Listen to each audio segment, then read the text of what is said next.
Hello बच्चों, स्वागत है आपके अपने YouTube channel Future Career Academy में। तो हमने इससे पिछले वाली वीडियो में आपको यूनिट डिजिट निकालना और डिविजिबिलिटी रूल पढ़ाए थे, और अब हम डिविजिबिलिटी रूल पर और कुछ यूनिट डिजिट पर सवाल करेंगे जो कि ज़्यादातर एंट्रेंस एग्जाम में आते हैं। तो जिन लोगों ने हमारा वो वाला वीडियो नहीं देखा है, इस वीडियो के डिस्क्रिप्शन में उसकी लिंक दे दूँगा। तो सबसे पहले जाके यूनिट डिजिट और डिविजिबिलिटी रूल वाला वीडियो कंप्लीट देखें, जिससे आपको ये सवाल बहुत ही आसानी से समझ में आ सके। तो चलिए शुरुआत करते हैं। आज क्वेश्चन उठाते हैं जो अभी तक या तो किसी न किसी एंट्रेंस एग्जाम में आए हैं, चाहे वो नवोदय हो, सैनिक हो, मिलिट्री हो, या एमटीएससी, ओलंपियाड, या किसी भी कंपटीशन लेवल पे जो भी एग्जाम होते हैं उनमें भी इस तरीके के क्वेश्चन काफी पूछे जाते हैं। तो आइए हम स्टार्ट करते हैं। तो हमारा ये जो पहला सवाल है बच्चों, पहला सवाल है, हमें एक नंबर दिया गया है और वो हमारा नंबर है 148 10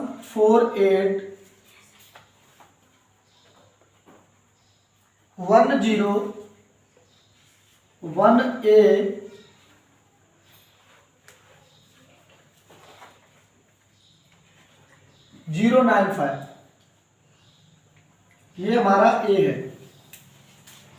अब हमें क्या करना है, ये कोई नंबर है, मैं आपको चार ऑप्शन भी देता हूं। इसमें चार ऑप्शन है। पहला ऑप्शन है 0, दूसरा ऑप्शन है 4, तीसरा ऑप्शन है 1 और चौथा ऑप्शन है 2। देखो भाई, अब ये क्या है ना, ये जो नंबर है ना, ये 11 से डिवाइड हो रहा है। उसमें ये कहा गया है कि अगर ये नंबर 11 से डिवाइड हो रहा है तो ये बताना है यहाँ पर जो नंबर के साथ में एक वोवेल्स लिखा है, यानी एक एबीसीडी का अल्फाबेट लिखा है, ए लिखा है, तो इस ए की वैल्यू क्या है। तो हमको पहले 11 का डिविजिबिलिटी रूल आना चाहिए। तो 11 का डिविजिबिलिटी रूल क्या है? 11 का डिविजिबिलिटी रूल है कि कोई भी दिया गया हो नंबर, उसके ऑड प्लेस या उसके इवन प्लेस, ऑड प्लेस और इवन प्लेस के डिजिटों को आपस में जोड़ते हैं और आपस में फिर उसके बाद दोनों को घटा देते हैं। घटाने के बाद या तो आए 0 या कोई ऐसा नंबर आए जो 11 का मल्टीपल हो। मल्टीपल का मतलब है जो 11 से डिवाइड होता हो। ठीक है जी। तो देखिए, ये हमारा पहले नंबर पे लिखा है, ये दूसरे पे, ये तीसरे पे, ये चौथे पे, ये पांचवें पे, ये छठवें नंबर पे, ये सातवें पे, ये आठवें नंबर पे, ये नौवें नंबर पे, ये 10वें नंबर पे लिखा है। अब इसमें हम क्या करेंगे, जो ऑड प्लेस वाले हैं, ऑड प्लेस वाले को अलग जोड़ेंगे और इवन प्लेस वाले को अलग जोड़ेंगे। तो हमारे जो 1 है वो ऑड पे आता है और 1 के साथ में ऊपर क्या है, 1 ही है।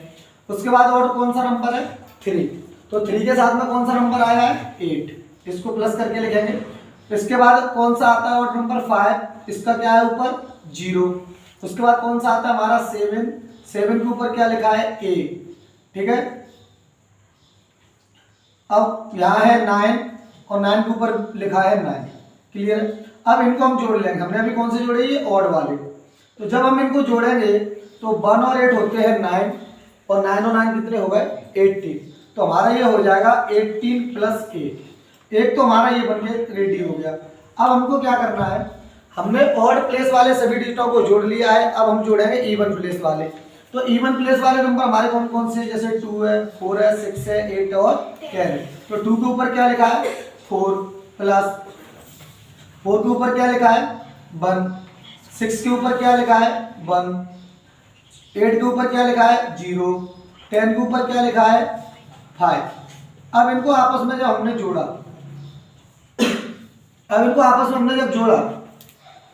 तो जोड़ने के बाद 4 और 1 कितने हो गए, 5, 5 और 1 6 और 5 कितने हो गए, 11। क्लियर है। ये हो गया साहब हमारे 11। अब सुनेंगे ध्यान से, हमारा क्या था, 18 प्लस ए, एक ये नंबर है, ठीक है, और दूसरे का क्या है, 11। तो अगर ये आ गया हमारा 11, गलती हो रही है क्या कहीं, चलो देखते हैं। तो ये हमारा कितना हो जाएगा, इधर ले जाएंगे, अगर इनको आपस में हम घटाएंगे तो कितना बचेगा 7 प्लस ए। क्लियर है? 7 प्लस ए बराबर रख लो 0, और 7 को अगर उधर ले जाए तो ए की वैल्यू कितनी आएगी -7। बात समझना ध्यान से, हमारा आ रहा है -7,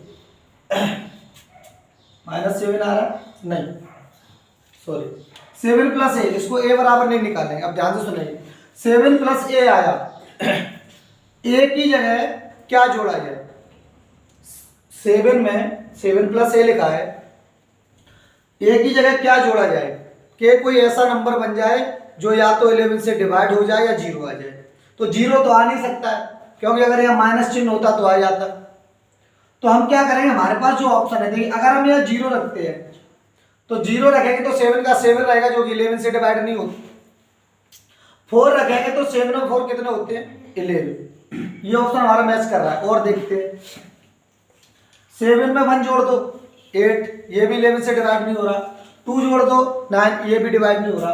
तो ए की वैल्यू हमारे लिए कौन सी वैल्यूएबल है 4। अगर हम ए बराबर रख देंगे 4 तो हमारा ऑप्शन नंबर कौन सा सही है, दूसरा। दोबारा से सवाल को समझेंगे, ये एक हमें नंबर दिया गया है, इसके बीच में हमें एक कांस्टेंट सॉरी एक वेरिएबल दिया गया है ABCD में से, जो कि ए है। अब हमसे ये कहा गया ये जो नंबर है ना वो कंप्लीट अगर 11 से डिवाइड करना हो तो ए की जगह कौन सा नंबर लिखा जाएगा। तो ए की जगह नंबर चेक करने के लिए सबसे पहले जो नंबर दिया है उसको ऑड और इवन में आपस में डिवाइड कीजिए। ऑड और इवन में डिवाइड करने के बाद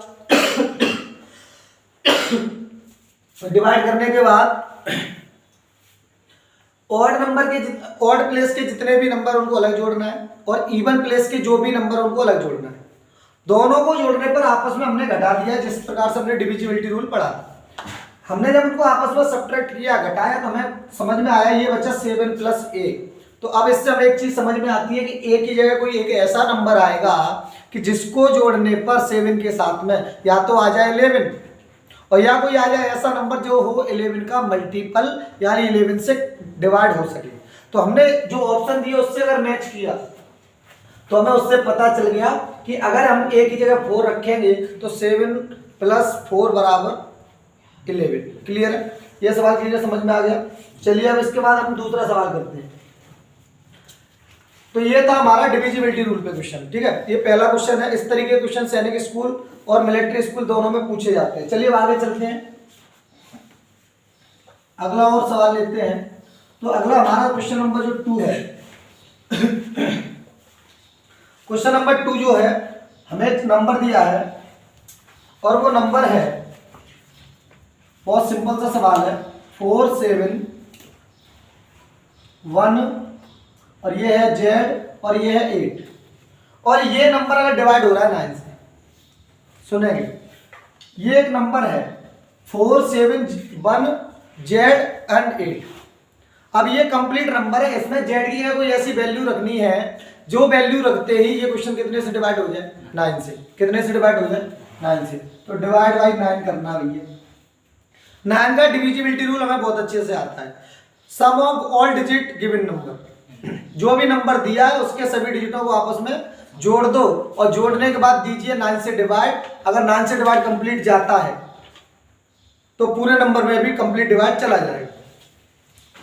तो हम क्या करेंगे, 4 plus 7 plus 1 plus Z plus 8। Clear है? इनको आपस में जोड़ेंगे, इनको आपस में जोड़ेंगे। पहले इसके ऑप्शन देख लो।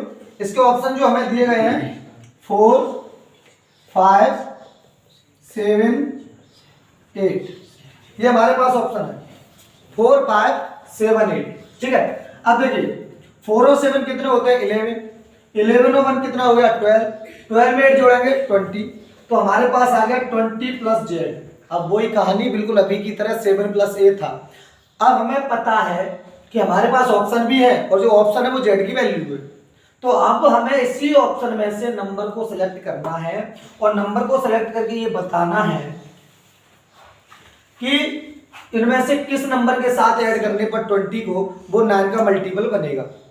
तो अगर हम रखते हैं 4, Z की जगह रखते हैं 4, तो ये होता है 24, जो कि 9 से डिवाइड नहीं होता। अगर रखते हैं 5 तो बनता है 25, ये भी 9 से डिवाइड नहीं होता। अब इससे आगे चलिए, रखते हैं 7 तो 7 रखने पर बनता है 27 और ये होता है 9 से डिवाइड। तो हमारा आंसर कौन सा सही होगा? तीसरा ऑप्शन सही है 7। अगर जेड की जगह रखा जाए 7 तो पूरा का पूरा नंबर किससे डिवाइड हो जाएगा?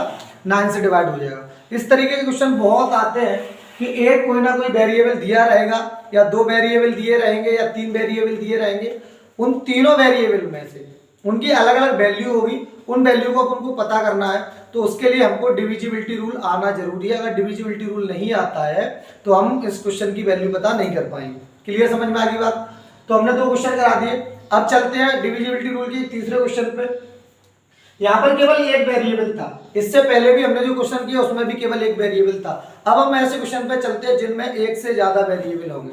हो सकता है ए बी सी 3 वेरिएबल हो, उनकी वैल्यू पूछे, ए की क्या है, बी की क्या है, सी की क्या है, और वो किसी ना किसी नंबर से डिवाइड हो रहे होंगे, यानी उनमें डिविजिबिलिटी रूल जरूर लग रहा होगा। चलिए अब आगे चलते हैं। तो हमारा क्वेश्चन नंबर जो 3 है, क्वेश्चन नंबर जो हमारा 3 है वो कुछ इस प्रकार है, आई एक्स 2 बाई 6 जेड, ये एक नंबर है और उसमें ये कहा गया है कि 1x 2 बाई 6 जेड। अगर ये एक नंबर है और ये नंबर डिवाइड हो रहा है 9 से, कितने से डिवाइड हो रहा है? 9 से। उसमें लैंग्वेज में लिखा है, मैं आपको शॉर्ट में बता रहा हूँ। उसमें तो कुछ इस प्रकार लिखा है कि डिविजिबल बाई 9। तो ये नंबर 9 से हो रहा है डिवाइड और इसमें x और y और z 3 दिए वेरिएबल। अब इसको पता कैसे करना है वो ध्यान से सुनाइए। अब इसको करना है पता, तो इसके लिए हमको एक चीज पूछी गई है कि अगर इसमें से आप x y z की वैल्यू निकाल लेते हो, अगर आप इसमें से x y z की वैल्यू निकाल लेते हो तो आप ये बताइए x plus y plus z की वैल्यू क्या होगी? समझ में आ गई बात? सबसे पहले x y z की वैल्यू कीजिए पता, और x y z की वैल्यू जब निकल आएगी तो x को, y को और z को वैल्यू के तौर पे रख के और उसकी प्लस करके तीनों की वैल्यू क्या निकलेगी वो बतानी है। इसके ऑप्शन है आपके पास, पहला ऑप्शन आपको जो दिया है वो है 0, दूसरा ऑप्शन है 1, तीसरा ऑप्शन है 6, चौथा ऑप्शन है 8। क्लियर है जी? देखिए भाई ध्यान से सुनिए, हमको 9 का डिविजिबिलिटी रूल आता है। हमने इससे पहले जो भी सवाल किया था वो 9 का डिविजिबिलिटी रूल था। अब उसमें क्या करते हैं, जो भी नंबर दिया रहता है उसके सभी डिजिटों को आपस में जोड़ते हैं। ठीक है जी?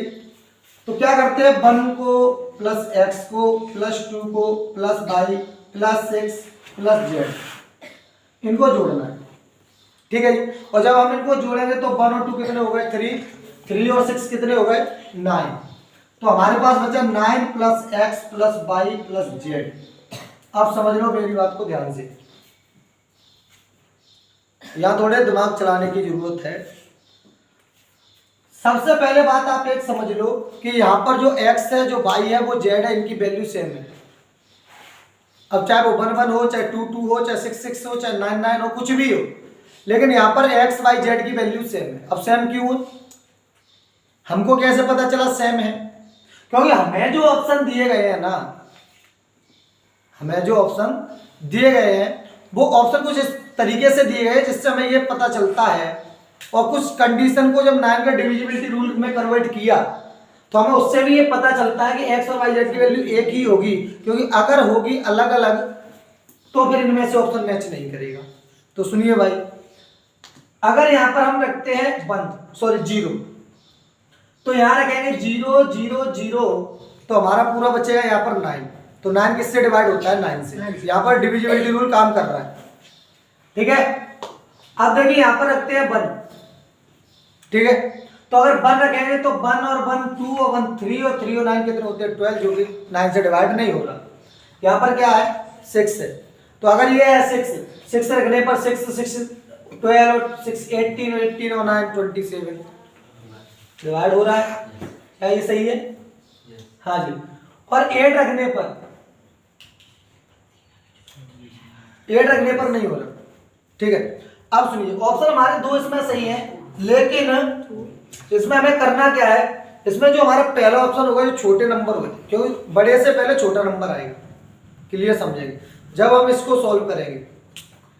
बड़े से पहले छोटा नंबर आएगा। अब मेरी बात जरा ध्यान से समझना, अगर हमको इसकी वैल्यू पता करनी है, अब दिमाग में ये जा रहा होगा सर 6 प्लस 6 प्लस 6 कितना हो गया 80 प्लस 9 ये हो गया 27, 9 से डिवाइड हो रहा है, ये सही है, ठीक है, 9 से डिवाइड हो रहा है। X plus Y plus Z की फुल वैल्यू है ना, ये तो कह रहा तीनों का सम है। तीनों का सम है ना, ये नीचे हाँ भाई तीनों का सभी तो है, मना कब कर रहा है? नहीं option X plus Y plus Z की फुल सम है। हाँ हाँ समझ में आ रहा है। प्लस हाँ जो तुम कह रहे हो वो हमें समझ में आ रहा है। तुम ये कह रहे हो जी कि सर जो एक्स वाई जेड तीनों को जोड़कर ये वैल्यू आई है, अब चाहे वो 0 हो, चाहे 1 हो, चाहे 6 हो, चाहे 8 हो, फिर हम भी तो कुछ कह रहे हैं, हमारी बात समझने का प्रयास कीजिए। हम ये कह रहे हैं कि अगर हम 6 रखते हैं, एक्स वाई जेड ये तीनों वैल्यू को सेम रखते हैं, तो ये मैच कर रहा है ना, मैच कर रहा है, लेकिन ऑप्शन ये सही नहीं है, ऑप्शन ये सही है। ऑप्शन क्यों सही है? क्योंकि 0 प्लस 0 प्लस 0 को जोड़ने पर ही 0 मिल सकता है, जो कि हमारे ऑप्शन में मैच कर रहा है। लेकिन 9 प्लस 6 प्लस 6 प्लस 6 प्लस 6 अगर इनको अपन जोड़ देंगे तो 27 हो रहा है, जो कि यहाँ ऑप्शन में मैच नहीं कर रहा। आप ये कहना चाहते, हम भी वहीं तक पहुंच रहे थे, आपने पहले टोक दी, समझो आप। तुम्हारे कहने का मतलब ये है सर कि एक्स और वाई जेड जोड़ने पर 0 आना चाहिए, तीनों को मिलाकर जो दिया है ऑप्शन वो तीनों का आंसर है जोड़ने पर। जैसे कि अगर हम ऐसे लिख देंगे 2 प्लस 2 प्लस 2 कितना हुआ, ऑप्शन दे दें 6 4 5, तो आपके कहने का मतलब सर ये जो ऑप्शन आया ना इसका आंसर है, ये कहना चाह रहे हैं। हम भी तो वही कह रहे हैं, ऑप्शन का आंसर जो क्वेश्चन है उसके ऑप्शन उस हिसाब से। तो अगर x plus Y plus Z की वैल्यू 0 प्लस 0 प्लस 0 रखते हैं तो 0 मिल रहा है, लेकिन अगर हम 6 रखते हैं ना तो x plus Y plus Z 6 plus 6 plus 6 plus 9 ये 27 है। तो कहने का मतलब है कि अगर 6 रख के ऑप्शन मैच करता तो यहाँ 6 की जगह 27 होता, तो आंसर मैच करता। क्लियर है ना? तो इसलिए इसका ऑप्शन सही कौन सा है? 0 ऑप्शन हमारा बिल्कुल राइट है, क्योंकि तीनों को जोड़ने पर अगर सेम वैल्यू रखें और जोड़ने पर 0 ही आएगा, और 0 रखेंगे तो ये 9 से डिवाइड भी हो जाएगा। क्लियर है? तो ये क्वेश्चन भी समझ में आ गया कि 1 plus x 1x 2y 6z, अगर x plus Y plus Z को जोड़ा जाए तो कितना होगा? तो x plus Y plus Z को जोड़ा जाएगा तो इस प्रकार से इक्वेशन बनानी है कि 9 से हो जाए डिवाइड, तो x plus Y plus Z की जगह रख देंगे हम क्या 0, क्या रख देंगे 0, 9 प्लस 0 प्लस 0 प्लस 0, तो बचेगा 9, और ये कितने से डिवाइड हो रहा है 9 से, तो ये कंप्लीट 9 से डिवाइड होगा, तो हमारा जो पहला ऑप्शन था 0 वो हमारा सही ऑप्शन होगा। ठीक है, तो ये 3 सवाल हो गए। अब कुछ इनसे बड़े सवालों पे चलते हैं, जहां पे सवाल भी होगा, जैसा भी हमने यहां देखा कि 3 वेरिएबल है, x है, y है और z है, तीनों की वैल्यू भी निकालनी है, और उन तीनों की वैल्यू निकालने के बाद कुछ ऐसी कंडीशन बना के दे देता है कि उस कंडीशन के हिसाब से उसकी वैल्यू पता कीजिए। तो जैसे अभी इसमें दिया था x plus Y plus z। अब चलते हैं थोड़ा आगे चलते हैं। देखिए एक और बहुत बेहतरीन क्वेश्चन है, और क्वेश्चन ये रहा 573xy, ये एक नंबर है, और ये जो नंबर है वो डिवाइड हो रहा है 19 से। थोड़ा ध्यान से सुनेंगे, ये नंबर डिवाइड हो रहा है 19 से, तो बताइए x प्लस वाई कितना होगा। बहुत बेहतरीन सवाल है, और ये जो क्वेश्चन है ना वो 2019 में आ चुका है सैनिक स्कूल में। ठीक है जी, 2019 नहीं 2018 में आ चुका है ये क्वेश्चन, 2018 सैनिक स्कूल में आ चुका है।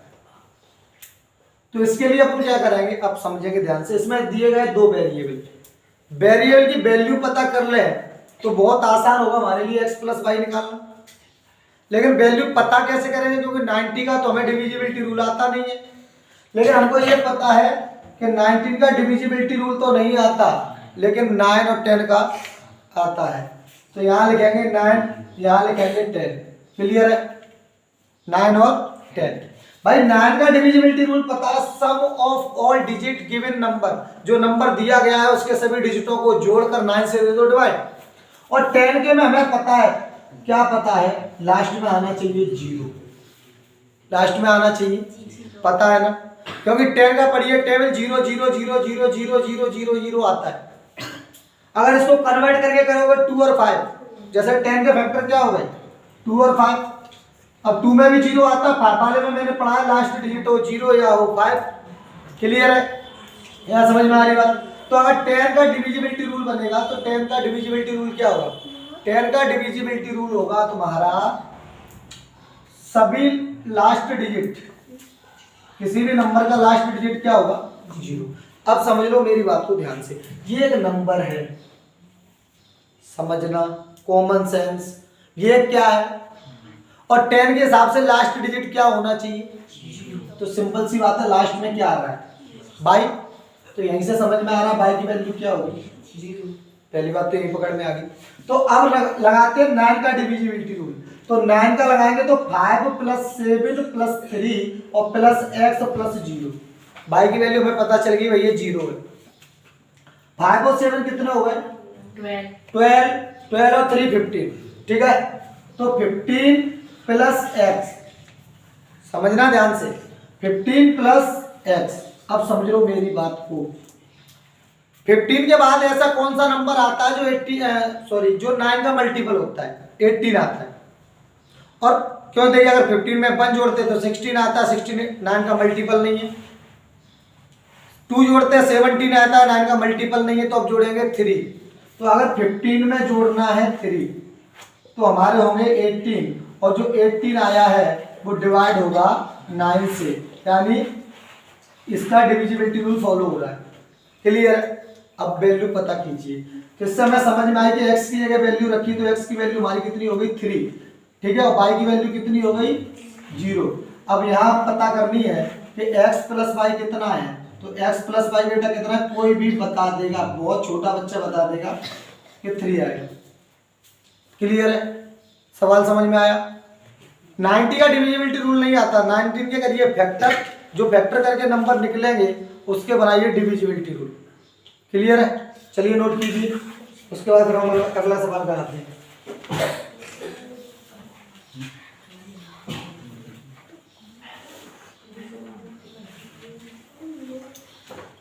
आवाज मत करो भाई साहब, आराम से नोट कर लो, कोई दिक्कत नहीं है।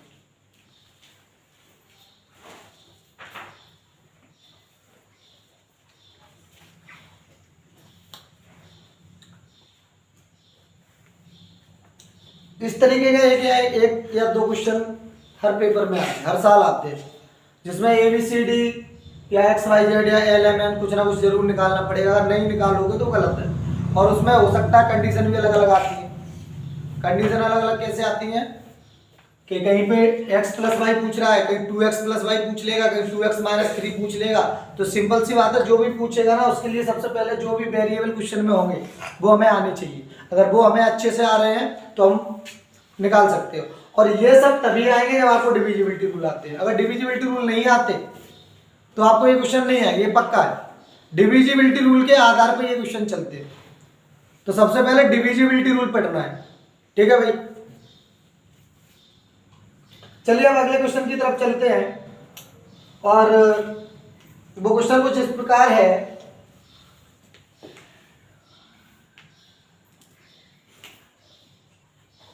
चलूं आगे, चलिए।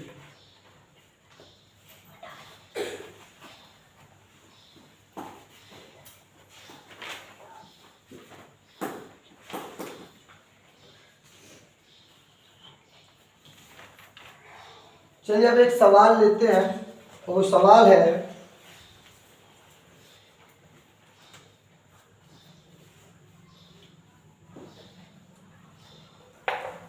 Three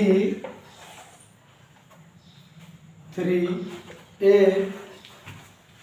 B 6 D 1 7 C। चलिए भाई, ABCD की वैल्यू बताइए, ABCD की वैल्यू बताइए। अब इसमें कुछ और भी दिया है, 7430 7430। मैं क्या कह रहा हूं सैनिक स्कूल में हर साल ABCD से रिलेटेड, यानी ABCD XYZ LMN PQRST कुछ भी हो सकता है, इस तरीके का एक ना एक क्वेश्चन जरूर आता है। अब चाहे वो डिविजिबिलिटी रूल से रिलेटेड हो या डायरेक्टली पूछ ले, प्लस करके, माइनस करके, डिवाइड करके, मल्टी करके। तो ध्यान से सुनिए, यहां पर देखिए 3AB6 प्लस D17C दिया है और नीचे इसको ऐड करके भी दिया है 7430। दिमाग लगाना है। देखिए भाई ध्यान से, हमें C की जगह एक ऐसा नंबर सपोज करना है जिसको 6 में जोड़ते ही 0 आ जाए, पीछे 0 आ जाए। तो हमको पता है कि 6 में अगर 4 को कर दें ऐड तो बचेगा 10। तो 10 हुआ और 10 के लास्ट में आता है 0 जो कि यहाँ आ चुका है। तो भाई साहब हमारी C की वैल्यू कितनी हो गई? 4। यहाँ से बिल्कुल क्लियर समझ में आ रहा है, C की वैल्यू 4। बहुत सिंपल तरीके से पढ़ा रहा है साहब। अब चलिए भाई, एक हमारे पास अभी कैरी भी है क्योंकि 10 था, 10 का आ गया 0, अब बचा है हमारे पास एक कैरी। तो ध्यान से सुन लो कि अगर हम लगा दें यहाँ कैरी तो 7 के साथ में क्या हो जाएगा? 8। और हो गया 8, तो अब B की जगह क्या रखें? 8 के बाद सुन लो भैया, अगर 8 में जोड़ेंगे 1 तो आएगा 9, 3 लाना है लेकिन 3 नहीं आ रहा, 2 जोड़ेंगे 10 आएगा, 3 जोड़ेंगे 11 आएगा, 4 जोड़ेंगे 12 आएगा। तो अब कितना जोड़ेंगे? 5। और जोड़ेंगे 5 तो हमें मिलेगा 13। और जब मिलेगा 13 तो 13 के लास्ट वाला डिजिट क्या है? 3। तो हमें इससे एक चीज समझ में आई, B की वैल्यू कितनी है? 5। क्लियर है? B की वैल्यू 5। कैरी हमारे पास अभी कितनी है? तो 13 था, 3 आ गया, कैरी अभी भी हमारे पास 1 है। और जब है कैरी 1 तो चलिए इधर, अब 1 है, इसमें 1 में 1 जोड़ दो तो हो जाएगा 2। अब 2 में ऐसा क्या जोड़े कि 4 हो जाए? पता है 2 जोड़े, क्या जोड़े भैया? 2। तो भैया A की वैल्यू हमारी हो गई 2। क्लियर है? A की वैल्यू क्या हो गई? 2। A की वैल्यू 2। अब आता है D। तो D की वैल्यू निकालनी है, D है, हाँ जी। तो अब हमें निकालनी है D की वैल्यू। तो D की वैल्यू निकालने के लिए हमारे पास सबसे आसान तरीका है कि हमारे पास जब हमने A की वैल्यू निकाली तो हमारे पास कोई कैरी नहीं आया था। तो अब सिंपल सी बात है कि सीधी डायरेक्टली 7 में से अगर 3 भी कट कर दो तब भी हमारी D की वैल्यू आ जाएगी। 7 में से क्या घटा दो? 3। तो 7 में से 3 कम करोगे तो D की वैल्यू कितनी आ जाएगी? 4। अच्छे से समझ में आया? नोट कीजिए, आगे इस तरीके से मैं और क्वेश्चन करा रहा हूँ। ठीक है जी, जल्दी नोट कीजिए, बहुत अच्छा क्वेश्चन है। उसके बाद एक और क्वेश्चन है, इसी प्रकार से है।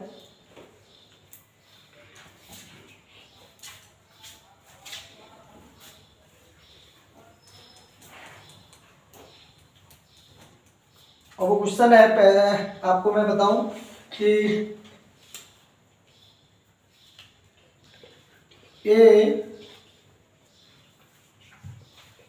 A38C 4D माइनस के 28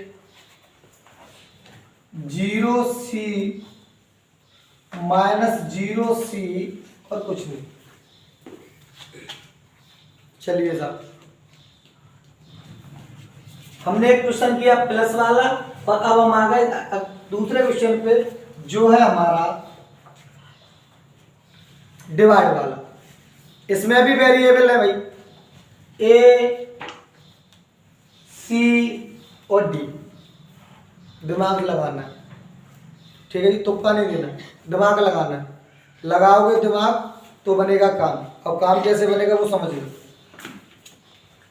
कि अगर हम 4 की जगह क्या माने, समझ लो, बहुत आराम से और अच्छे ढंग से समझा रहा हूं। 4 की जगह क्या माने,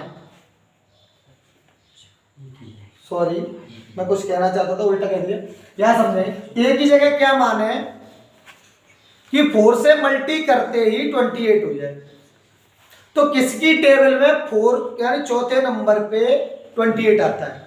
7 4 जा 28। बात क्लियर समझ में आ रही है मैं क्या कह रहा हूं। हमने ये कहा कि एक ही जगह एक ऐसा नंबर मानना है कि जो नंबर हम माने और उसका फर्दर टेबल, ठीक है। तो उस 4वें नंबर पे 28 आना चाहिए। दूसरा तरीका, यहां जो नंबर दिया है इसका इस वाले नंबर में दीजिए डिवाइड। क्लियर है। यहां जो नंबर दिया है इस नंबर का पूरे 28 में क्या देना है, डिवाइड। जितनी बार जाएगा वो एक ही वैल्यू कहलाएगा। क्लियर है। तो भैया 4 का दिया 28 में डिवाइड तो आया 7। तो ए की वैल्यू हमारी कितनी होगी, 7। हमें यहीं से समझ में आ गया है जी। तो अब यहां हमने रख लिया 7। अब हम मान के चलते हैं, अब हम ए से डिवाइड नहीं कर रहे, 7 से कर रहे हैं। अब थोड़ा आगे चलते हैं। तो 7 4 जा 28 और 8 में से 8 गया 0, समझना है। 8 में से 8 गया बचा 0 और 3 में से 2 क्या 3 में से 2 गया तो कितना बचेगा, 1 बचेगा जी। ठीक है, कितना बचेगा, 1। अब यहां लिखा नहीं है लेकिन वो लिख रहे हैं, ठीक, 1 बच्चा। अब लगाइए थोड़ा सा दिमाग कि यहां पर क्या अपन ला सकते हैं, क्या ला सकते हैं कि अपन ऐसा क्या लाए कि हमारी सी की वैल्यू यहां यहां और यहां हो जाए 7। ठीक है जी, थोड़ा सा दिमाग लगाएंगे कैसे आएगी। तो अगर हम यहां पर कुछ ऐसा लगा दें कि 2 रखें तो नहीं होगा, नहीं होगा। अगर हम 38 की जगह 28 होगा, क्या 38 की जगह 28। कहाँ होगा, क्वेश्चन ये क्वेश्चन मिस्टेक है। हाँ जी, ये बुक में गलत है, कोई नहीं रहा। ये क्वेश्चन गलत है भैया, बिल्कुल सही बात है बेटा। क्योंकि अगर यहाँ पर हम इसमें जो ऑप्शन दिए गए हैं, अगर ऑप्शन के हिसाब से अगर यहाँ मानते हैं हम 3, जैसे ऑप्शन दिया है 3 और 4, तो 3 मानते तो 103 होता है, जो कि इम्पॉसिबल है। और इम्पॉसिबल इसलिए क्योंकि यहाँ पर हमने अपने मन से लिखा है, जो सवाल की कंडीशन दी उसमें 1 है नहीं। क्लियर है। तो अब उसमें करेंगे क्या, तो ये क्वेश्चन गलत है, तो इसको 38 की क्या करना है, 28 करना है। ठीक है जी, तो 28C 4D अब हो जाएगा, अब हो जाएगा, अब कोई दिक्कत नहीं। ठीक है, चलिए। तो C की जगह हमने क्या रखना है, यहां क्या 7। क्लियर है। मेरे हिसाब से तो इसके ऑप्शन भी गलत है, ये क्वेश्चन गलत है। फिर चलो अपने हिसाब से करते कितना आएगा। ऑप्शन इसके बिल्कुल गलत है, और गलत इसलिए कि उसमें जो ऑप्शन बने हैं वो ऑप्शन 38 के हिसाब से बनाए गए हैं, और 38 के हिसाब से जो क्वेश्चन बनाया गया है और जो क्वेश्चन को पूरा रिप्रेजेंट करके लिखा गया है वो गलत तरीके से लिखा गया है। तो अगर हम इसको सही करेंगे तो देखिए यहाँ पर 28 ये 0, अगर C की जगह, अब C की जगह कोई भी नंबर हो सकता है। पहली बात, C की जगह कोई भी नंबर हो सकता है। अब वो कैसे सकता है, थोड़ा दिमाग लगाएंगे। अगर C की जगह हमने रख लिया 7, क्लियर है। C की जगह रखेंगे 7, तो यहां पर भी कितना आएगा 7। समझ लो, थोड़ा हम थोड़ा बता रहे हैं वो समझ लो। 7 आएगा, और 7 का कितनी बार डिवाइड जाएगा 1, तो यहाँ पर भी 7 आएगा। तो ये देखो C की वैल्यू सेम हो रही है, D की वैल्यू अलग आ गई, 1। 0 भी हो सकता है, C की 0 रखो, यहाँ 0 यहाँ 0, तो यहाँ भी D की वैल्यू 0। तो इस हिसाब से अगर ये क्वेश्चन 28C के हिसाब से बनाए और इसके ऑप्शन अगर हम अपने हिसाब से बनाए तो काफी ऑप्शन बन सकते हैं। क्लियर है। इसका जो मिसप्रिंट हुआ है, जो 38 के हिसाब से इसमें ऑप्शन दिया ना, तो इसके ऑप्शन सही है, और अगर ऑप्शन सही है तो इसका जो पूरा सॉल्विंग दिया गया है वो हमारा गलत है। तो जो भी बच्चे इस सवाल को अगर करें हैं तो ध्यान दें कि ये 28C के हिसाब से कीजिए, क्योंकि अगर ये 38C के हिसाब से किया जाएगा तो इसका आंसर नहीं आएगा। चलिए अगले क्वेश्चन की तरफ चलते हैं। अगला क्वेश्चन जो हमारा है वो क्वेश्चन ये है, थोड़ा समझेंगे।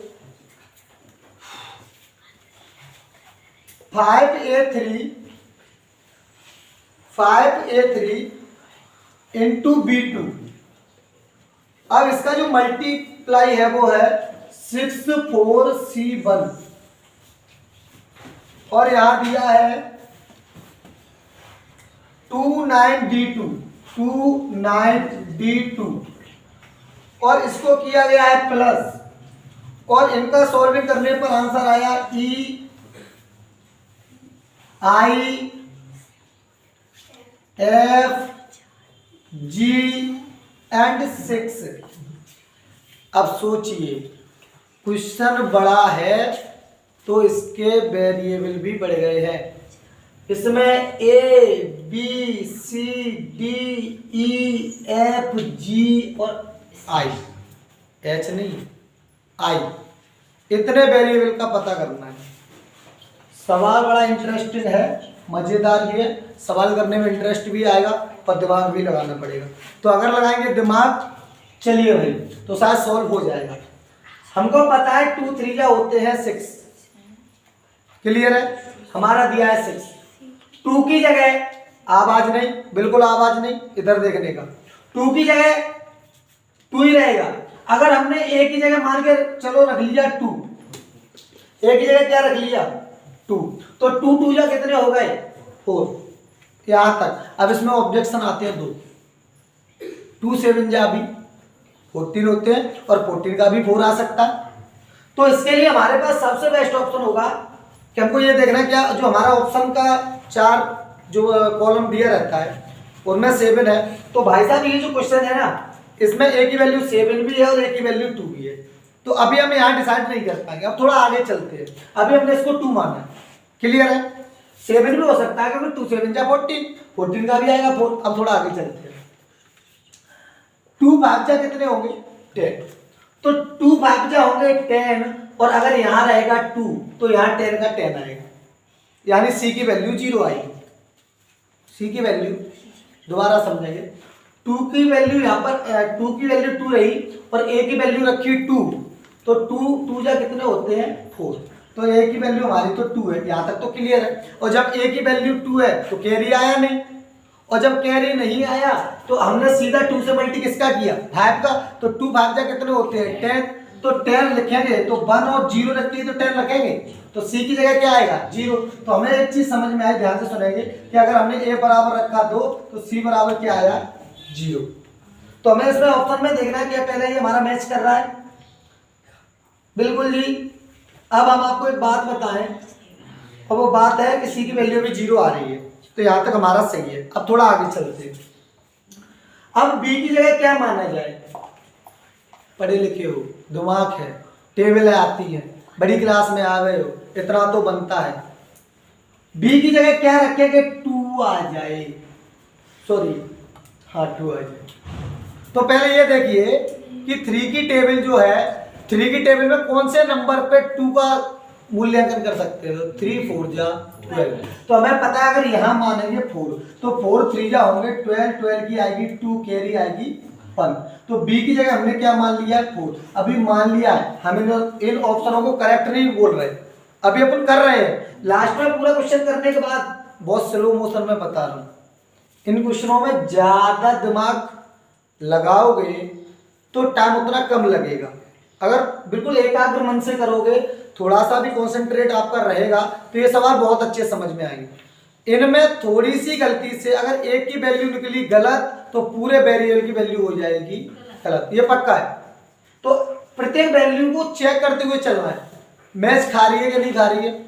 और सबसे अच्छी चीज है कि आप जो भी एंट्रेंस एग्जाम या कोई कंपटीशन का एग्जाम देते हो तो उनमें ऑप्शन तो आते हैं, तो थोड़ा ही मेल करते हुए चले कि जो ऑप्शन हमारे यहाँ पर जो बन रहे हैं, जो हम अपने हिसाब से लगा रहे हैं, वो कहीं ना कहीं मैच कर रहे हैं कि नहीं। क्योंकि अगर इनमें से जो हमने, जैसे मान के चलो अभी 3 वैल्यू हमने निकाली, 3 में से कोई ऐसी वैल्यू हो सकती है जो मैच ना करे, 2 कर रही हो, तो हमें एक बात समझ में आ जाएगी कि अगर 3 वैल्यू हमने जो निकाली है और वो तीनों वैल्यू उसमें मैच नहीं कर रही ऑप्शन में कहीं ना कहीं, तो इसका मतलब ये है कि जो वैल्यू किसी एक की भी रख रहे हैं वो गलत आ रही। दोबारा समझे हमने जो कहा, मैं रिपीट करता हूँ। 3 अभी वैल्यू हमने निकाली ए सी बी, यानी ए बी सी की वैल्यू निकाली। अब साहब अगर मान के चलो सी बराबर इसमें ऑप्शन में 0 ना होता तो हम गारंटी है इस बात की, हम गारंटी लेते हैं कि यहाँ पर ए और बी की वैल्यू भी डिस्टर्ब होती, क्योंकि ए और बी की वैल्यू डिस्टर्ब है तभी तो 0 नहीं आया। और अगर ए और बी की वैल्यू बिल्कुल करेक्ट आ रही है तो सी वाला ऑप्शन भी मिलना चाहिए। क्लियर है? तो इन सवालों में अगर एक भी वेरिएबल की वैल्यू गलत आई तो सिंपल सी बात है कि आपका क्वेश्चन गलत हो जाएगा। तो थोड़ा लिखते चलना है, बाद में ऑप्शन से मैच कर लेंगे। चलिए क्लियर है? तो अभी हमने बी की जगह रखा 4, तो ये हो गया 3 4 12 2 कैरी 1। अब यहाँ पर देखिए हमने ए बराबर क्या माना था 2, तो 4 2 या कितने हो गए 8, और 8 और 1 कितने होते हैं 9। यहाँ तक बिल्कुल सही जा रहा है, ठीक है जी। और 5 4 जा कितने होते हैं 5 4 जा 20। क्लियर है जी? 5 4 जा 20, ये डी की वैल्यू भी कितनी आई 0 है। डी की वैल्यू भी कितनी आई 0 आई। ऑप्शन को मैं देख के चल रहा हूँ क्योंकि हमारे ऑप्शन में वैल्यू मैच खा रही है कि नहीं खा रही, बिल्कुल सही खा रही है। अभी तक हमारी जो ए बी सी डी की वैल्यू निकली है, इसमें जो ऑप्शन है उसमें एक ऑप्शन ऐसा है जिसमें ये चारों वैल्यू मैच खा रही है। हमने ये नहीं कहा कि वो ऑप्शन सही है, क्योंकि अभी हमारे पास ई है, एफ है, जी और आई है, इनकी वैल्यू भी निकाल ली। चलिए आगे चलते हैं। तो डी की वैल्यू हमें पता चल गया 0 आ रही है, क्योंकि यहाँ रखेंगे 4, तो 4 5 जा 20 का आएगा 0 और 2।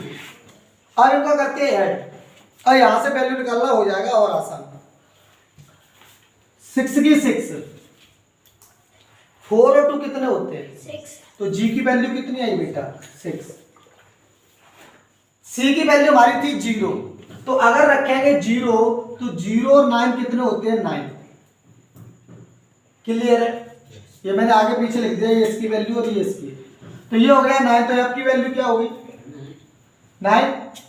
और अब इधर आ जाइए, तो इधर रखेंगे तो कितना होगा, ये हो जाएगा 9। अब यहाँ होगा 1, और डी की वैल्यू भी कितनी है 0, तो 1 में 0 जोड़ेंगे तो कितना आएगा 1, तो आई की वैल्यू कितनी हो गई 1, तो आई बराबर हो गया 1। बहुत अच्छे से समझ में आ रहा होगा।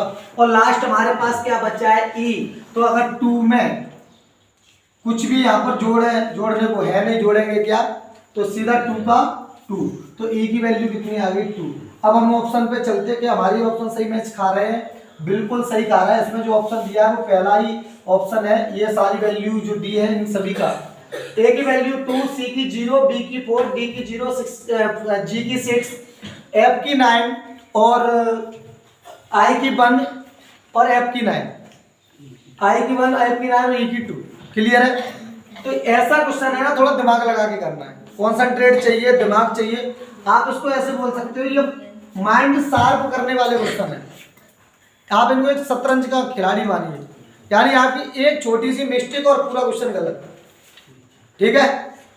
इसको भाई मैथ कहते हैं। आप हमेशा ध्यान रखना, आप जब तक नोट कीजिए, आप इस चीज का हमेशा ध्यान रखना कि मैथ की सबसे बड़ी दिक्कत ये है कि अगर आप इंग्लिश किसी से पढ़ रहे हो, ये मैं बुराई नहीं कर रहा किसी की, पर एक सब्जेक्ट के तौर पे बात कर रहा हूँ कि अगर आप मान के चलो इंग्लिश पढ़ रहे हो और आपने कोई क्वेश्चन लिखा है और इंग्लिश का कोई एक मीनिंग गलत हो गया, तो इससे ये साबित नहीं होता कि पूरा क्वेश्चन गलत हो जाएगा। ये क्लियर है? लेकिन मैथ में अगर एक साइन की भी मिस्टेक हो गई तो ये कन्फर्म है वो आंसर गलत है। अब वो कहाँ पे गलत होगा, वो क्वेश्चन सॉल्व करो तो लास्ट में पता चल जाएगा कहाँ पे गलत हुआ है। ठीक है? दूसरी बात क्या है कि जब भी हमसे क्वेश्चन गलत हो जाता है, ये सभी के साथ होता है, जब भी क्वेश्चन गलत होता है और हमें दिख जाता है कि हमारा आंसर गलत आ रहा है, हम उसी क्वेश्चन पे बार बार ट्राई करते हैं, उसी को जो लिखा है उसी को देखते हैं बार बार। दिक्कत ये कि हमें अपनी गलती दिखाई नहीं देती, हमें अपनी नज़र में क्वेश्चन सही दिखता है। अब उसको करते कैसे भाई, कि अगर आप उसी क्वेश्चन को जितने टाइम में दोबारा देख रहे हो, अगर उतने ही टाइम में शॉर्ट में अगर आप कर दो, तो हो सकता है जो गलती आप कर रहे हो वो ना करो, वो समझ में आ जाए कि हमारी गलती सही है, हमसे यहाँ गलती हो रही थी। क्लियर है? तो मैथ में बहुत सारी चीज़ों को विशेष ध्यान रखना पड़ता है। सबसे ज़्यादा साइन, कोई वैल्यू इधर से उधर होगी, वैल्यू इधर से उधर होगी तो सिंपल सी बात है पूरा क्वेश्चन गलत है। क्लियर है? मैं तो वही पहले कहता हूँ, मैथ क्या है, एक बजरंगबली की पूजा है। जितना ज़्यादा लगाओगे, जितना ज़्यादा घर पे प्रैक्टिस करोगे, जितना इसको टाइम दोगे, ये उतना अच्छा हो जाएगा। यही तो होता है बजरंग बली। भाई पूजा बने तो ढंग से करो, नहीं बने तो कुछ भी मत करो। फिर भारत में आप ये देखना कि अगर 100% की बात करें तो हमें अपने अनुमान से बताऊं तो लगभग 45 बच्चों का ही मैथ स्ट्रांग होता है। उसके अलावा मैथ सभी का वीक होता जाता है। अब ऐसा नहीं कि मैथ उन्हें आता नहीं, मैथ आता है, लेकिन उनको मैथ जब शुरुआत में वो छोटी क्लासों में थे तो उनको इतने अच्छे से नहीं सिखाया गया था, उन पर इतना ध्यान नहीं दिया गया था। किसी भी क्लास को 3 पार्टीशन में डिवाइड किया जाता है। जब भी बच्चा पढ़ता है K-12, K2 मतलब होता है नर्सरी से 12 तक, तो उसको 4 क्राइटेरिया मिलता है। सबसे पहले देखिए, गवर्नमेंट के यहाँ नर्सरी LKG UKG नहीं होता, फर्स्ट होता है। तो हम क्या करते हैं, अब प्राइवेट स्कूलों में नर्सरी LKG UKG, तो मान के चलिए एक स्टेप ये हो गया। यहाँ बच्चों को सिर्फ कितना सीखना है, बच्चों को नंबर पहचानना सीखना है कि ये 1 लिखा है, ये 2 लिखा है, ये 4 लिखा है, ये 5 लिखा है। उसके बाद एक स्टेज आती है 1 to 4, कक्षा 1 से 4 तक। यहाँ बच्चों को नंबरों के साथ खेलना सिखाना है कि भाई ये 5 चीजें तुम्हारी हैं और ये 5 इनकी हैं। अगर अभी आप अलग अलग हो और एक साथ मिल जाओ तो आपकी चीजें बढ़ जाएंगी, तो बताओ कितनी हो जाएंगी, साथ मिल जाएंगी। इस तरीके से बच्चों को सिखाओ तो मैथ में इंटरेस्ट बना रहेगा और मैथ अच्छा, उनका माइंड भी मैथ में चलेगा। तीसरी स्टेज आती है 5th क्लास से लेके 8th क्लास तक। यहाँ वो स्टेज है, यहाँ ये फाइनल हो जाता है कि बच्चे का मैथ आगे जाके कैसा रहेगा। तो 5th से 8th तक क्या करते हैं बच्चे, प्राइवेट स्कूलों में या गवर्नमेंट स्कूलों में इतना ध्यान नहीं देते, क्योंकि बच्चे को जो क्वेश्चन कराया जाता है तो उसको बेस नहीं पढ़ाया जाता, उसको उस क्वेश्चन के बारे में नहीं सिखाया जाता, डायरेक्टली बात करते हैं, ये भैया क्वेश्चन है और इस क्वेश्चन को आप कीजिए। और सबसे लास्ट स्टेज आती है 9 से 12 तक, जहां बच्चे का फ्यूचर डिसाइड होता है। और इस फ्यूचर वाली स्टेज पे बच्चे का भविष्य कहाँ पे जाके बर्बाद हो चुका है। जब वो 5th से 8th तक था तो अगर वो कमजोर मैथ में था तो टीचर ने ध्यान नहीं दिया, वो कमजोर का कमजोर रहा। अब क्या है, उसको 9 से और अगर 12 तक पढ़ना है तो मैथ 10 तक तो उसको पढ़ना ही पढ़ना है। तो फिर क्या होता है, उसको इंटरेस्ट नहीं होता, लेकिन मजबूरी में वो पढ़ता है। कोई भी काम मजबूरी में करोगे तो दिक्कत है। एक कहावत है, या तो शादी उससे कर लो जिससे प्रेम करते हो, या प्रेम उससे कर लो जिससे शादी होगी। यानी जिस चीज में इंटरेस्ट है, समझो भैया, जिस चीज में इंटरेस्ट है या तो वो करो, क्लियर है, या फिर जो तुम्हारे पास है भले इंटरेस्ट नहीं है तो फिर वो करो ही करो। 2 ऑप्शन है। अब मैथ आपको 10th तक पढ़ना है, क्लियर है, तो मैथ आपको 10th तक पढ़ना है तो पढ़ो, पढ़ना है, लेकिन उसको इंटरेस्ट के साथ पढ़ लो, ज्यादा बेटर। पढ़ना तो है, जैसे किसी की बैंक में लग जाए जॉब, जरूरी नहीं है कि उसको बैंक का काम आता होगा। अब बैंक में जॉब लगेगी तो करेगा क्या, वो क्या करेगा जी, वो कुछ नहीं करेगा, चाहेगा। अब ऐसा तो है नहीं कि बैंक में नौकरी लग गई और वो छोड़ देगा कि नहीं हमें बैंक का काम नहीं आता, छोड़ दूंगा मैं। समझ में आ रही बात। तो आपको करना क्या है, आप वहां जाओगे तो आपको सीखना पड़ेगा, क्योंकि आपको वो करना है, आपकी जॉब है। भाई मैथ का यही हाल है, लगाओगे जितना ज्यादा लगाओगे, अपना दिमाग लगा दो। आजकल के बच्चों की समस्या क्या है, एक आया क्वेश्चन को कर रहे हैं, मैथ के सवाल लगाने बैठे, सवाल लगा रहे हैं, बहुत अच्छे से सवाल लगाया, हुआ क्या, सवाल हमको आ रहा था लेकिन हमने 5 सवाल कर दिए, लेकिन कोई आगे एक सवाल ऐसा है जो गलती से हम पे कहीं ना कहीं हम पे मिस्टेक हो रही है और हम उसको कर नहीं पा रहे। और हमने क्या किया, एक बार ट्राई किया, 2 बार किया, बंद करके रख दिया, बोलो माइंड अब नहीं है, बहुत डिस्टर्ब हो रहा है। गलत है। क्वेश्चन को तब तक कीजिए आप सोते जागते खाते पीते आपके दिमाग में वो क्वेश्चन चलना चाहिए। अगर आपके दिमाग में वो क्वेश्चन चल रहा है, ये श्योरिटी है, इस बात की मैं श्योरिटी दे रहा हूं कि वो क्वेश्चन कहीं ना कहीं आपके दिमाग में अगर चलता रहेगा हर समय, तो उसका कहीं ना कहीं आपको सॉल्यूशन जरूर दिखेगा। आपके दिमाग में सॉल्यूशन जरूर दिखेगा कि साहब यहाँ 2, तो उसमें एक चीज आपको बहुत बेनिफिट वाली मिलेगी कि इससे आपका दिमाग बहुत तेज होगा मैथ में। आपने एक मूवी देखी है भैया सुपर 30, और सुपर 30 में हमारे जो आनंद जी हैं, जिनके ऊपर वो पूरी फिल्म बनी है, बहुत इंस्पायर्ड मूवी है, उसमें एक चीज उसने कही वो बहुत अच्छी है। जब वो अपने बच्चों को क्रिकेट खिलाने ले जाता है स्टूडेंटों को, तो जब स्टूडेंट शॉट लगाता है तो वो गेंद को पकड़ लेता है, और जब वो गेंद को पकड़ता है तो उससे एक बात पूछता है, बोला बेटा ये बताओ, बोला सचिन ने इतनी की स्पीड से बल्ला घुमाया, गेंद इतने की स्पीड से आई, तो बताइए गेंद को बाउंड्री तक पहुंचने में कितना समय लगा। अब उसने क्या किया, खिला रहा था खेल, लेकिन खेल में भी उसने पढ़ाई निकाल दी। तो आनंद जी कहते हैं कि बेटा जिस विद्यार्थी के जीवन में पढ़ाई इस हिसाब से नहीं है, किस हिसाब से कि अगर पंखा को चलता देखता है और ये नहीं पूछता है, अगर ये दिमाग में क्वेश्चन नहीं आता है कि अगर ये चल रहा है फैन, अगर फैन 1 मिनट में इतने चक्कर लगाता है और इतनी स्पीड से लगाता है, तो बताइए अगर फैन को हम बंद करते तो कितने मिनट के बाद फैन बिल्कुल बंद हो जाएगा। अगर इस तरीके के क्वेश्चन दिमाग में नहीं आते तो विद्यार्थी पढ़ नहीं रहा है। ठीक है जी। अगर आप रोड पे जा रहे हो, कोई वाहन निकल रहा है, तो उस वाहन से रिलेटेड क्वेश्चन आना चाहिए कि अगर एक वाहन दूसरे वाहन से इतने मिनट में क्रॉस होता है, इतने की स्पीड में चल रहा है मानते हैं, तो दूसरा वाहन जो दूसरी साइड से आ रहा है वो कितने मिनट के बाद इससे क्रॉस हो जाएगा। देखिए भाई, आईआईटी में सिलेक्शन लेना हंसी खेल नहीं है। सुपर 30 के नाम से फेमस है, आज भी वो 30 ही बच्चों को सिलेक्ट करते हैं और गारंटेड है 30 में से 30, 29 और 28 बच्चे हमेशा सिलेक्ट होते हैं वहां। समझ रहे हैं बात? तो कहने का मतलब है भैया मैथ को अपने नस नस में बसाना पड़ेगा तो मैथ आएगा, सवाल लगाने पड़ेंगे, दिमाग चलाना पड़ेगा तो मैथ आए। तो हमने आज 6, 7, 8 सवाल कर लिए। हमने डिविजिबिलिटी रूल पे भी किए, उसमें भी हमको वेरिएबल की वैल्यू निकालनी थी। उसके बाद हमने कुछ सवाल ऐसे किए जो डिविजिबिलिटी रूल से हटके थे, लेकिन उनमें भी वेरिएबल की वैल्यू निकालनी थी, जिसमें हमने एक डिवाइड वाला किया, एक मल्टीप्लाई वाला किया और एक ऐड वाला कर लिया। क्लियर है जी? तो इस तरीके के जो भी क्वेश्चन आएंगे आप कर लोगे, कोई दिक्कत होगी नहीं होगी। अब 2-3 सवाल मैं आपको यूनिट डिजिट वाले भी कराता हूं, क्योंकि हमने जो पिछला वीडियो बनाया था उस वीडियो में हम लोगों ने क्या सीखा था, उस वीडियो में हमने ये सीखा था कि डिविजिबिलिटी रूल क्या होते हैं और यूनिट डिजिट का रूल क्या होता है। तो यूनिट डिजिट के मैं ज़्यादा टफ नहीं कराऊंगा, क्योंकि अगर सैनिक नवोदय और इनके बेस पे बात की जाए तो बहुत ज़्यादा टफ क्वेश्चन नहीं आते, बहुत सिंपल आते हैं। तो मैं आपको डिविजिबिलिटी रूल के 1-2 क्वेश्चन कराता हूँ। ठीक है जी, चलिए भाई। तो सॉरी यूनिट डिजिट के, तो यूनिट डिजिट के मैं आपको करा रहा हूँ यूनिट डिजिट के। देखिए भैया, यूनिट डिजिट क्वेश्चन ज्यादा नहीं, 1 या 2 कराऊंगा, समझ में आ जाएगा। पहला क्वेश्चन मैं आपके लिए लेके आ रहा हूं। पहला क्वेश्चन है 122 की पावर 173। अब इसका यूनिट डिजिट बताना है, समझ लो। क्वेश्चन को एक को मैं समझा रहा हूँ, कितना भी बड़ा क्वेश्चन हो, मल्टीप्लाई में दिया हो, डिवाइड में दिया हो, पावर में दिया हो, पॉइंट में दिया हो, कोई फर्क नहीं पड़ता। क्लियर है? कोई फर्क नहीं पड़ता।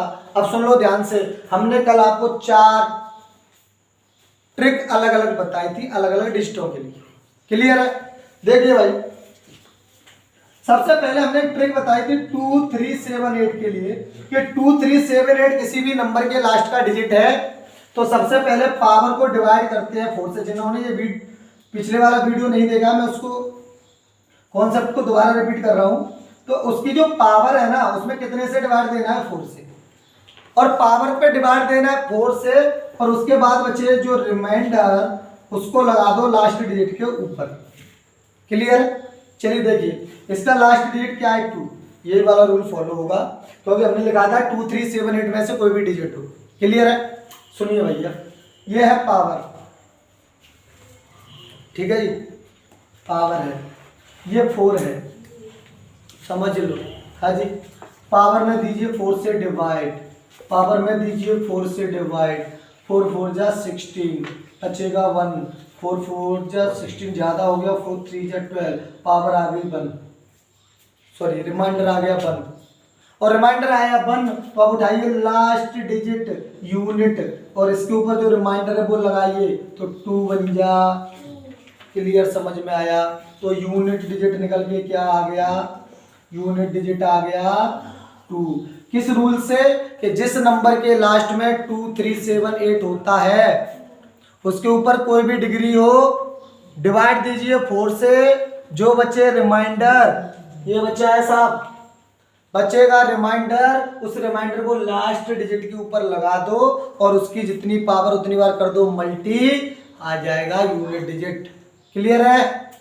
नोट कीजिए। अगला क्वेश्चन एक और मैं करा रहा हूं, थोड़ा सा अच्छे से समझ लीजिए भाई। जिन बच्चों ने वो हमारा वीडियो नहीं देखा है, सबसे पहले आप यूनिट डिजिट वाला वीडियो कंप्लीट देंगे, जिससे आपको ये सारे क्वेश्चंस, डिविजिबिलिटी रूल वाले क्वेश्चंस बहुत अच्छे से समझ में आ सकें। और इस चैनल को ज़्यादा से ज़्यादा सब्सक्राइब करें और शेयर करें, जिससे उन बच्चों का भी बेनिफिट हो सके जो घर बैठकर सैनिक, नवोदय, मिलिट्री या किसी भी एंट्रेंस एग्जाम की प्रिपरेशन कर रहे हैं, तो वो आराम से इसकी प्रिपरेशन कर सकें। चलिए बच्चों, अब इसके बाद हम एक क्वेश्चन और करते हैं यूनिट डिजिट के लिए। बहुत सिंपल तरीके से हम आपको पढ़ा रहे हैं। मैथ का पूरा सिलेबस आपको कंप्लीट कराएंगे, चाहे वो जवाहर नवोदय विद्यालय के लिए हो, एनटीएससी के लिए हो। ठीक है, एनटीएससी से रिलेटेड मैं आपको थोड़ी सी जानकारी दे दूं कि एनटीएससी से रिलेटेड अभी बहुत सारी दिक्कतें चल रही हैं, क्योंकि जो हमारा बोर्ड है ना, वो एनटीएससी एग्जाम अभी कंडक्ट नहीं करा रहा है और उसने उसके फॉर्म भी नहीं निकाले। उसके ऊपर काफ़ी कैंपेन चलाने की अभी विचार विमर्श हो रहा है।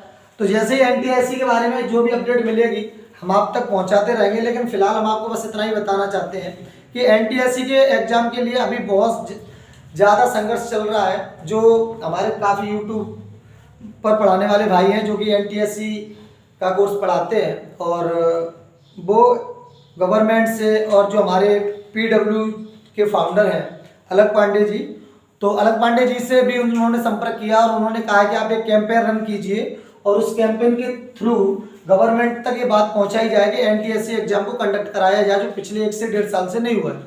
तो एनटीएससी से रिलेटेड जो भी हमारे पास न्यूज आएगी हम आप तक पहुंचाते रहेंगे। तो चलिए, सबसे पहले हमने यूनिट डिजिट का एक क्वेश्चन देख लिया। दूसरा सवाल और देखेंगे। 124 की पावर 372 प्लस 124 की पावर 373। बहुत अच्छा क्वेश्चन है जी। देखिए भैया, लगा दो दिमाग, लगा दो दिमाग, आ जाएगा भैया क्वेश्चन। चलिए जी, देखो भाई, हमने आपको कल बताया, क्लियर है जी, हमने कल आपको बताया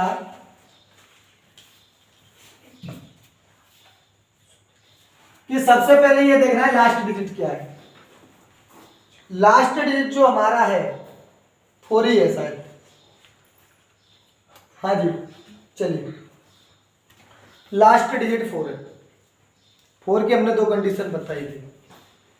अगर इवन पावर है तो लास्ट डिजिट क्या है? 6। और अगर ऑड पावर है लास्ट डिजिट क्या है? 4। क्लियर है? समझ लो। पहले हमने लिखा 6, हमने लिखा 4। 6 और 4 कितने हो गए? तो लास्ट डिजिट क्या आ गया? तो यूनिट डिजिट क्या हो गया? क्लियर? समझ में आ गई बात? सीधी बात, नो बकवास। कि अगर पढ़े होंगे यूनिट डिजिट के रूल तो इन क्वेश्चनों को कभी नहीं जाओगे भूल। क्लियर है जी? हाँ, तो भैया कर लीजिए नोट। ठीक है, तो बच्चों ये था हमारे आज के इस वीडियो में डिविजिबिलिटी रूल से रिलेटेड क्वेश्चंस और यूनिट डिजिट से संबंधित जो भी क्वेश्चन थे वो हमने एक ही वीडियो में आपके लिए कंप्लीट करा दिए हैं। तो हमारे इस चैनल को ज़्यादा से ज़्यादा सब्सक्राइब करें और शेयर करें और बेल आइकन को दबा के नोटिफिकेशन के ऑल पर क्लिक कर दें, जिससे हम जो भी वीडियो अपलोड करें आपको वो वीडियो के नोटिफिकेशन मिलते रहे। जिन बच्चों ने, मैं फिर से कहना चाहूँगा, जिन बच्चों ने हमारा डिविजिबिलिटी रूल और यूनिट डिजिट रूल वाला वीडियो नहीं देखा है, सबसे पहले उस जाके उस वीडियो को बहुत अच्छी तरीके से और पूरा का पूरा वीडियो देखें, जिससे आपको ये सारे क्वेश्चन बहुत अच्छे समझ में आएंगे। हम नेक्स्ट वीडियो में फिर मिलते हैं नए क्वेश्चनों के साथ। तब तक के लिए नमस्कार।